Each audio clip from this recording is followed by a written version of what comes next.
And today, if there was ever a number one gospel music fan, we've got him right here in the room with us, Mr. Nicholas Wilke. How are you doing today, my friend?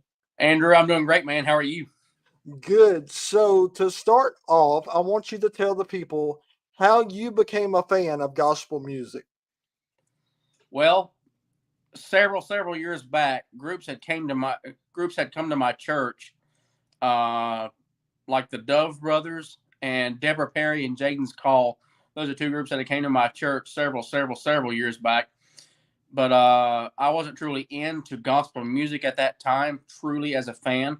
But it wasn't until I believe it was the end of 2012 that I saw the Kingdom Airs for the first time at Dollywood, and I fell in love with gospel music then, and I've loved it ever since.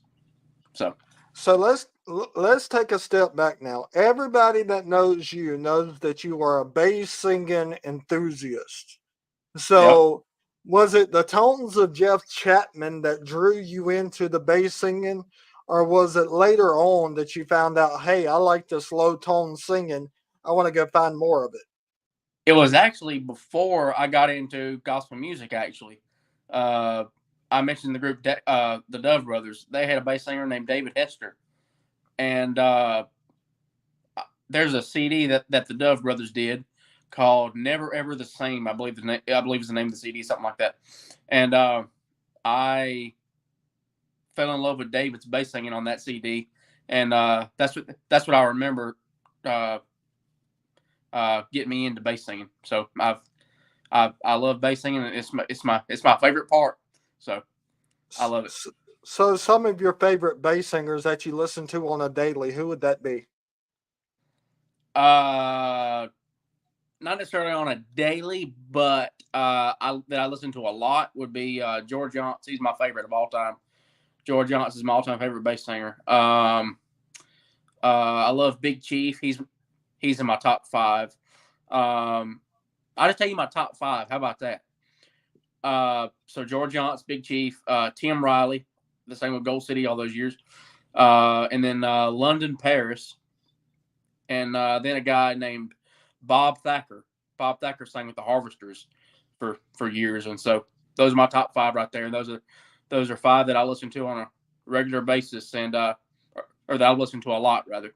And there's more though, like J.D. Sumner and a guy named Herschel Wooten. I love him. He was an awesome bass singer, and so yeah, there's several.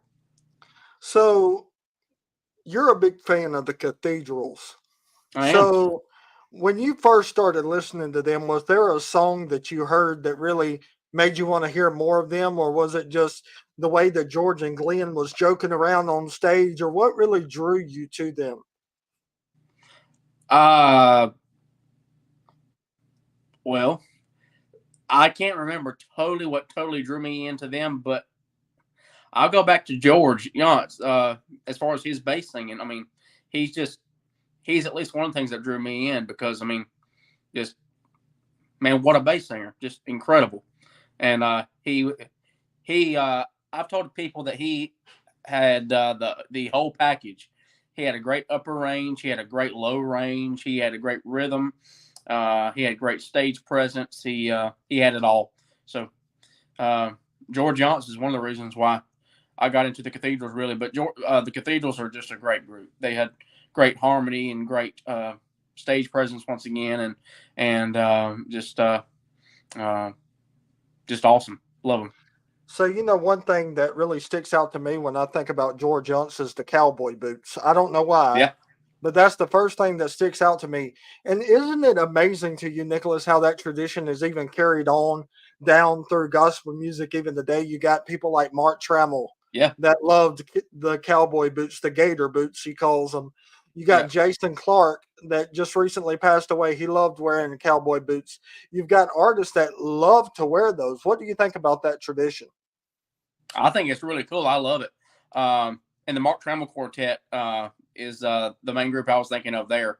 Uh, I believe all those guys, or at least several of them, wear boots all the time whenever they sing. And yeah, that's a really cool look. And yeah, you're right. George Yance wore boots all the time whenever he sang, all the That's time.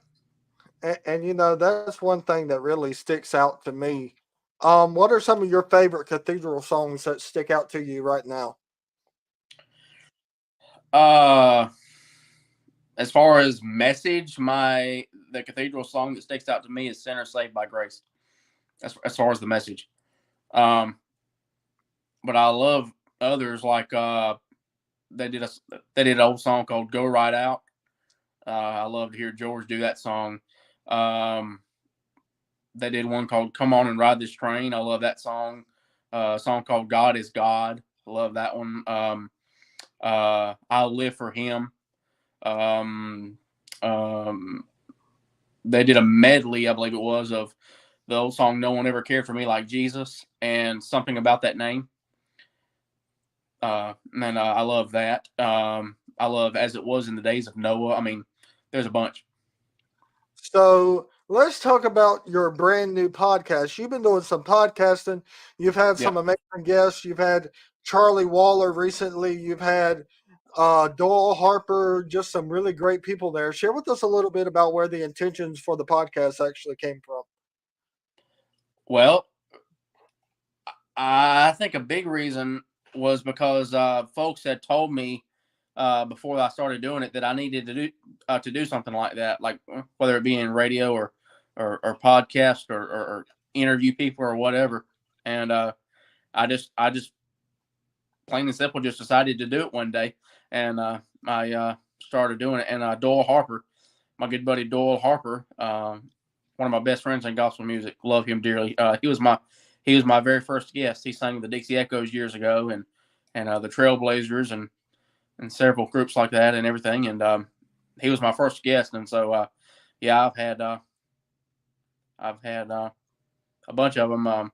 Like you said, Charlie Waller that had the Grand Ole Gospel Reunion. I had him, and I've had my good buddy Jeff Chapman, bass singer for Gold City now. I had him, bunches of them. I've done um, I've done over 30 episodes. So, Who's coming up? um, well, I'm wanting to do one with Jonathan Wilburn. So he's one, and hope to do one. I hope to do one with my buddy Berman Porter sometime. Berman's another one of my best friends in gospel music. I would love to do one with him, and yeah, just never know what's going to come down never know what's going to come up with that. So I'm looking forward to seeing what's in the future for that. So So many that know Charlie Waller in the gospel music industry, we haven't heard from him in a while. Tell us a little bit about how that interview went and what y'all talked about. it went great. We talked about how the Grand Ole Gospel Reunion formed, and that started in 1988. Um, and So we talked about that. We talked about his favorite era of gospel music, um, which is one of my favorite questions, by the way, to ask on my podcast. I love asking that question. And his favorite era is the 40s to like the early 70s. That's pretty much his favorite era. And so we talked about that. And we talked about I do a thing on there called the Fast Five, and it's just five simple questions that you can just answer just a simple answer for. And so it's things like what's your favorite food, favorite dessert, all that stuff. And so I did that with him, and several things like that. So Wow. So you also are a correspondent for the Life FM and you do a segment on there. Tell us a little bit about how that started for you. I've been good friends with the general manager of the Life FM, Rodney Balcom. Uh, my friendship with him started in June of 2015, and I've been just great friends with him down through the years. And in August, late August, I believe it was, or something like that, of last year, um, or late July, something like that. I can't remember, but around this time last year, they invited me to the radio station studio to look at their new studio because they changed locations about 2 minutes from where they were, and so I went over there to just tour their new place. And after we got done touring that, Rodney and his daughter Reagan, who was on the Life FM with him, Rodney and Reagan sat me down and in the conference room, and that's when I was offered the job, and of course I accepted it, and I've been doing it for almost exactly a year now, and I absolutely love it. It's incredible, and I've become even closer friends with folks in gospel music doing this, and um, even become closer with Rodney and Reagan doing this, and I absolutely love it. So, who are some of the artists that you got to feature so far? Let's see. Well, Jeff Chapman of the Kingdom Heirs. At that time, the Kingdom Heirs. Now of Gold City, but at that time he was with the Kingdom Heirs. I featured him. He was my very first one that I ever did. Let's see. I featured him. I featured Sarah Davison of High Road. What a great lady. She's awesome. And I featured her. I featured Rodney Griffin of Greater Vision. I featured him. I have featured Tim Lovelace. Got to feature him. I have featured not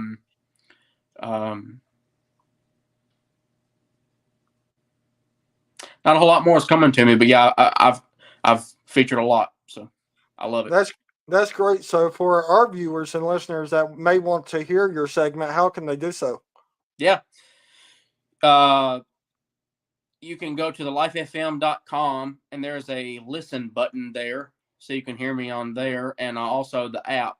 And also, there's like over 20 different stations in the Life FM network, and one being 103.1, and then there's another one 90.5, and then 105.9, and a bunch of others. But you can just I'd say the website's the best place to start. But yeah, there's several places you can hear me, and my segment plays every Wednesday morning at about 8:50 a.m. Eastern time. So what's coming up fun for you or your podcast that you'd like to share with our viewers and listeners? well, I'm just gonna continue interviewing folks in gospel music, man, and just artists, and I'll even interview some gospel music fans, just regular gospel music fans down along the way, and I'm big into vinyl records too. Right Got a there, whole as you can bunch of them see, there. yeah, and so with that being said, I'll interview occasionally some big vinyl record collectors. I know some guys that have thousands and thousands and thousands of records, so I'll interview some of them occasionally and things like that. But yeah, just be out on the lookout. Be on the lookout. And I forgot to tell you the name of the podcast. It's called Southern Gospel Conversations, and that's the name of it. And you can find it on Apple Podcast and Spotify. That's where you can find it. So look me up on there, and I'd be glad for you to do that, and I thank you for that. So, before we close out, share with us your favorite gospel music memory. My favorite gospel music memory. Well, And I about just fell out of my seat. That's funny. But my favorite gospel music memory, one of them is just back in May when Gold City came to my church. That's one of them. That was an incredible night, and an incredible evening, and I got to introduce the group that night, so that was awesome. And another one of my favorite memories of gospel music happens every year, and that's the National Quartet Convention. I love that event, and I mentioned to you my buddy Berman Porter specifically. One of my favorite memories is he used to live in Pigeon Forge, Tennessee area. The Sevierville, Tennessee is where he used to live, and so he would come down to NQC every single night of the week, and every night that I was there, I would hang out with him a lot at the National Quartet Convention, and now he's moved back to Bladenboro, North Carolina, where he's from. But so yeah, I've got a bunch of memories of gospel music, and it's in my blood, it's in my heart, and can't get it out, man. Never will. So what about your favorite memory of NQC?